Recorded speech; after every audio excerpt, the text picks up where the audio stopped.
Hello and welcome back to my Paladin leveling series where I level from 30 to 80 in dungeons only. Sorry it's been so long since I posted, but I've had some real life stuff going on and I didn't really have a lot of time to make videos. But we're back, and this time we're going to be taking a quick trip over to the Underbog to level from 68 to 71. Once we reach the 70 plus bracket, the dungeons are going to get a little bit more difficult and tricky to pull off, but luckily for us, Underbog is a lower level dungeon that's really easy to pull off and still allows us to farm about 200,000 experience per run. Let's go ahead and quickly go over my gear and my spec, as I have changed some things around from the last video that you should probably be aware of. For our spec, we've taken points out of Improved Devotion Aura and Stoicism in order to grab 5 out of 5 Divinity in the first tier. This will give us some more sustain when doing these larger pulls in the Underbog and some of the harder dungeons later on as well. As we level up, we're going to put points into Guarded by the Light, which is near the bottom of the tree, in anticipation of getting Divine Plea at level 71. That way we don't have to respec again and we can move right into the next dungeon. For the gear, here's the setup that I used. We're still using a good amount of the ramps gear with sockets, and we've gone back to using an heirloom weapon for now as we've outscaled the level 60 PvP weapon. Once you hit level 70, this gear is going to change pretty drastically. We're going to unlock the ability to wear the Cobalt blacksmithing pieces, which are really nice. They have a nice mix of strength, stamina, and defense on them. And of course, we also unlock the ability to wear level 70 PvP gear, which has really high stats. Unfortunately, it is pretty expensive as far as honor goes, so if you don't have a lot laying around, then you should probably just skip it. I chose to not wear any when I hit level 70, but it's personal preference. If you have the Stonekeeper shards, you can definitely trade over some honor and grab some level 70 PvP gear. One thing that I haven't included in the videos up until this point is engineering items. So engineering is going to be really powerful in this next set of videos, specifically because of trinkets like this, the Sonic Booster, 810 health, and you also get a attack power proc super strong, and we're not going to be killing off as many mobs, which makes the Swift Hand of Justice not as useful as before. Also, the engineering helms are wearable at low levels and you gain access to a meta socket as well as some pretty decent stats on an item. So just want you to be aware, I am going to start including engineering starting in the next video. So if you haven't leveled it up on your character thus far, then I do recommend you do so, as it's going to really improve our clearing speed when it comes to these dungeons. Let's go ahead and get started with the run. This clip was recorded at level 70, which means I'm pulling a bit more aggressively, but at 68, not too much really changes besides maybe doing a few less packs per pull. You may be able to do more or less than this depending on your gear. For instance, if you're level 70 with engineering, you can probably do much more than this at once.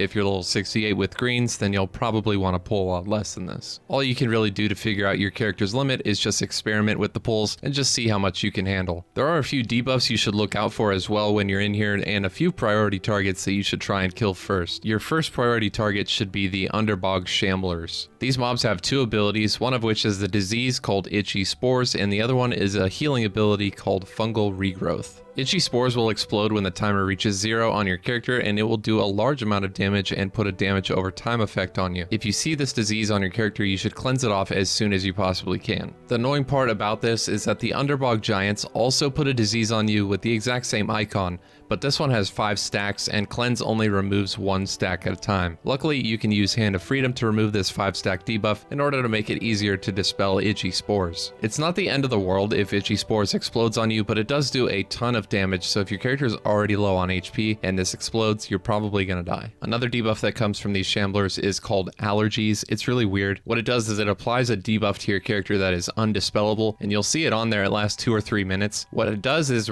at a random point, it will stun your character for like half a second. It's really not a big deal, and most of the time when it happens, you won't really notice anything going on besides not being able to do anything. But typically you won't die when this happens. Just make sure to watch out for it, because it is possible that if you have a ton of mobs on you and you proc Allergies and you get stunned for even just a half second, you can take a ton of damage. Other than that, there's not really too much to look out for in the first part of this dungeon. I usually try to clear all the way up to the first boss in only 2 pulls. Once the majority of the mobs are dead from the previous pull, you can go ahead and start to pull more mobs. There's no reason to drop combat unless you're trying to reset a cooldown for a potion, or if you're really low on HP and you need to take a break. Because Underbog is a lower level dungeon, in order to make this worthwhile, we really need to go for maximum clear speed efficiency. This is why things like chaining pulls together and using consumables is so important in these dungeon leveling videos. After you pass the first boss, you're going to notice a lot of these Underbog giants. You should try and skip these as their HP to experience ratio is actually really bad. They only give slightly more experience than a regular mob while also having a huge health pool. This makes killing them very inefficient for leveling. Not only that, but they also hit quite hard when they enrage, so I try to skip as many as I can along the way as they're just typically not worth it. In the next area, there are two mobs that you should look out for. The Mercblood Spearman is a mob that will stand at range and throw spears at you while applying a mana draining poison. These are very annoying and you should try to either LOS to move them closer when you're doing pulls or kill them off before you move on.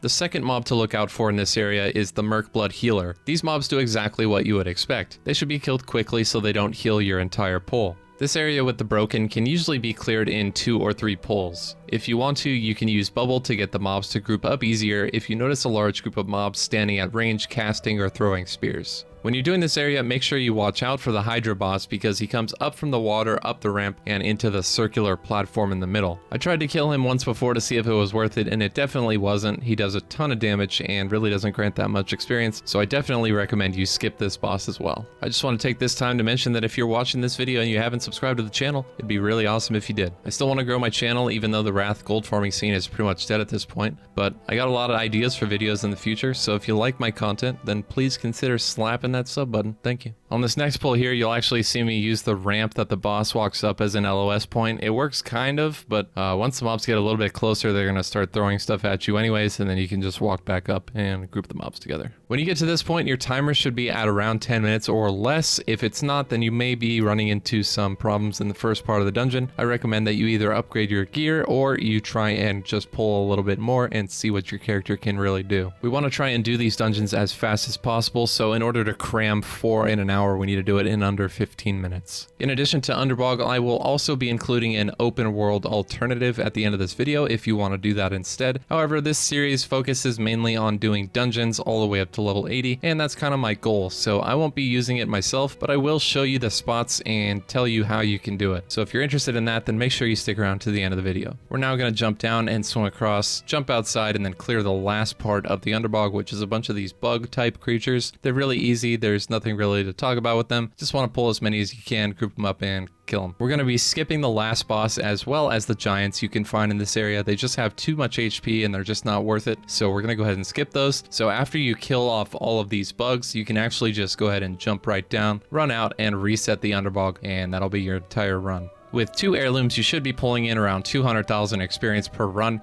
which means we can get about 800,000 every hour doing the Underbog only. It's honestly not bad since it's a low level dungeon and we are level 70 at this point. At level 68, this is probably going to be the best option you have, is just clearing the Underbog. Once you reach 70, there may be some other options that open up to you, but I found that it's so easy that you might as well just stay here till 71, because it's still really good experience anyways. Unfortunately, once we hit level 71, a lot of the mobs in here turn gray, which means they no longer grant experience, which means we'll be moving on from the Underbog. Luckily, we gained just enough power to be able to do some of the other dungeons, so we're going to be moving on at 71 somewhere else. So you can see here, I clear the last of the bugs, and then I just run over and jump down, and then I make my way to the instance portal.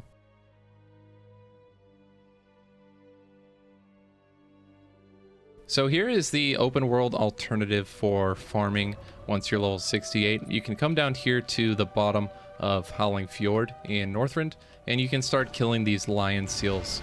These are a hyper spawn, and they will spawn over and over and over and over and never run out.